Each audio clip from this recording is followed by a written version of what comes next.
నిపుణులు Telangana Sona, BPT, HMT ఇట్లాంటి వంగడాలు వేస్తే ఎక్కువ ఉత్పత్తి వస్తుంది, రైతులకు మేలు జరుగుతుంది అని చెప్పి కొంతమంది శాస్త్రవేత్తలు మాకు చెప్పడం జరిగింది.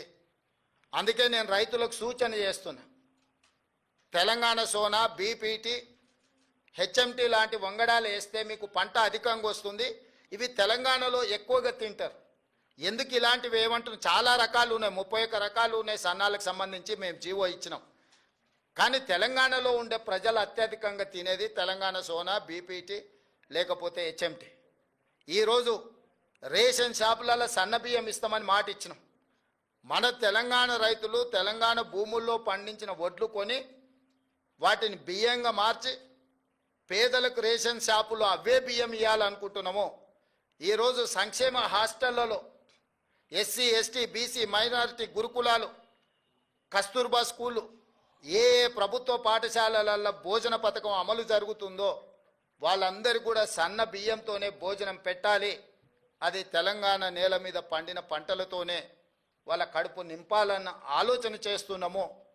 నేను రైతులకు విజ్ఞప్తి చేస్తున్నా, మీరు నాణ్యత కలిగిన సన్న వడ్లు పండిస్తే అవి బియ్యంగా మారి తిరిగి మన పేదల కడుపు నింపడానికి అవకాశం ఉంటుంది.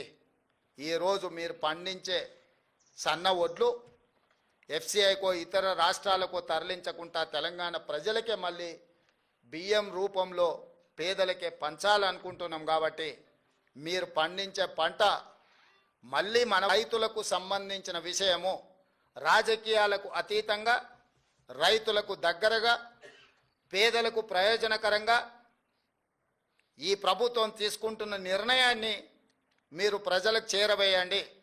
రాజకీయపరమైన భిన్న అభిప్రాయాలు ఏమైనా ఉంటే వేరే సందర్భంలో వాటి మీద చర్చించుకుందాము. ఇది రాజకీయాలు చేసే సందర్భం కాదు. పాలకపక్షమైనా ప్రతిపక్షమైనా ప్రజాప్రతినిధులైనా పాత్రికేయ మిత్రులైనా ఒక బాధ్యతతో ఒక యజ్ఞంలాగా భావించి ప్రభుత్వం చేపడుతున్న ఈ యొక్క మంచి విధానాన్ని రైతులకు చేరవేయండి. వాళ్ళకు భరోసా, విశ్వాసాన్ని కల్పించండి. రైతు భరోసా విషయంలో భరోసా కల్పించండి. బోనస్ విషయంలో వాళ్ళకు భరోసా కల్పించండి. ఈ ప్రభుత్వం రైతుల కోసమే ఉన్నది. వ్యవసాయం దండగ కాదు, వ్యవసాయం పండుగ చెయ్యాలి. చేసి చూపిస్తాం.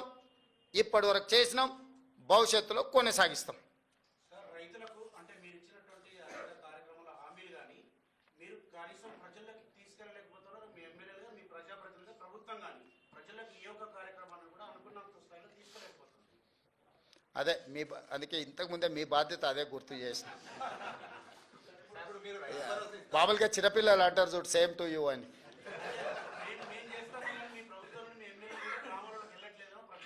అందుకే అడుగుతున్న మిత్రమా, వాళ్ళు చేసే ప్రయత్నం వాళ్ళు చేస్తారు. ఇప్పుడే కాళ్ళు చేతులు కూడా తీసుకుంటుర్రు. ఎన్నికల సందర్భంగా అయిన గాయాలు మేము మంచి చేస్తే ఆటోమేటిక్గా మీరు చేరవేస్తారనే నమ్మకము, ఇవన్నీ కొంచెం రకరకాల ఇబ్బందులను తెచ్చిపెట్టినాయి. ఆ ఇబ్బందుల నుంచి బయటకు వచ్చి మీరు కూడా తలా ఓ చెయ్యండి. ఎందుకంటే మరీ పేదోళ్ళు అయితే రేషన్ షాప్లో సన్నబియ్యం వస్తాయి. మీకు పొలాలు ఉన్న వాళ్ళు అయితే బోనస్ వస్తుంది. మీరు ఒకవేళ కౌలు రైతులు అయితే 500 రూపాయలు బోనస్ వస్తుంది, రైతు భరోసా వస్తుంది. సో ఇవన్నీ కూడా మనందరికీ ప్రయోజనం చేకూర్చే పథకాలు కాబట్టి మనందరం కూడా బాధ్యతతో ముందుకెళ్దాం. ఇవాళ ఒకరు చేసిండ్రు ఒకరు చేయలేదని మనం ఒకరి మీద ఒకరు ఆరోపణలు చేసుకునే కంటే మనందరం కలిసి ఈ విషయాలను అన్నిటినీ రైతులకు చేరవేస్తే బాగుంటుంది అనేది నా ఆలోచన.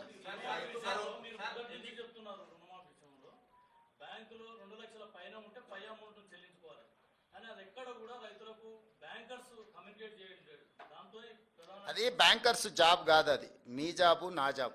అది వాళ్ళు చేయరు. ఎందుకంటే వాళ్ళు వచ్చిన వాళ్ళు కట్టిన వాళ్ళు తీసుకుంటారు తప్ప వాళ్ళు ప్రచారం కోసం ప్రత్యేకంగా వాళ్ళకి సిబ్బంది ఉండరు కదా. అదే దాన్ని తప్పకుండా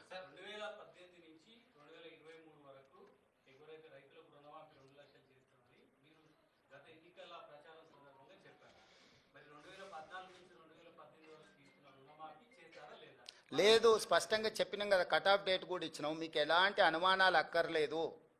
12/12/2018 తర్వాత 9/12/2025 లక్షలు మళ్ళీ సరిగ్గా నెంబర్ చెప్పాలంటే మళ్ళీసారి చెప్తా. 25,35,964 మందికి చేసినాం. ఓకే, ప్రభుత్వ లెక్కల ప్రకారం ఇక కంప్లీట్ అయినట్టేనా రుణమాఫీ? 2 లక్షల వరకు 100% కంప్లీట్ అయిపోయింది.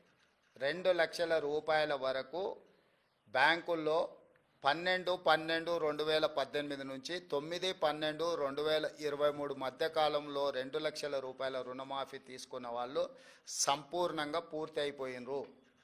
మా దగ్గర ఉన్న సమాచారం ప్రకారం 100% రుణమాఫీ చేసినాము.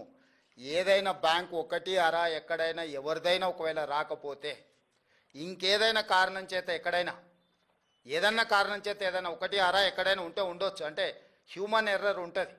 100% అని చెప్పడానికంటే హ్యూమన్ ఎర్రర్ ఏదైనా ఉంటే ఉండొచ్చు. ఇంతవరకు నా దృష్టికి రాలే. ఏదైనా ఉన్నది ప్రభుత్వం దృష్టికి వస్తే ప్రభుత్వానికి బేసిజాలు లేవు.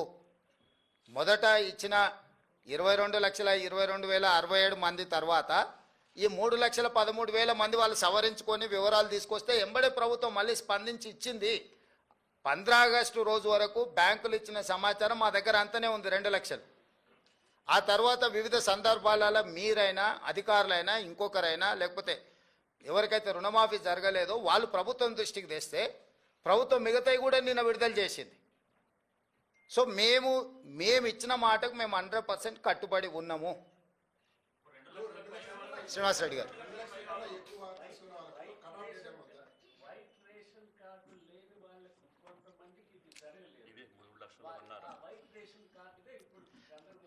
లేదు ఇప్పుడు మాఫీ చేసిన దాంట్లో కార్డు లేని వాళ్ళని కూడా తీసుకొనే ఇచ్చినాం.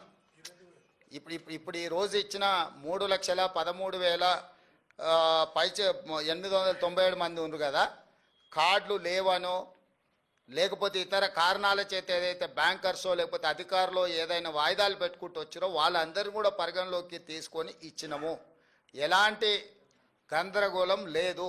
రేషన్ కార్డు లేనంత మాత్రాన రుణమాఫీ జరగదు అనేది తప్పు. భూమి ఉండాలి, భూమి మీద అప్పు ఉండాలి, అప్పు ఈ సమయంలో ఉండాలి. ఇందులో ఉన్న వాళ్ళందరికీ జరిగింది.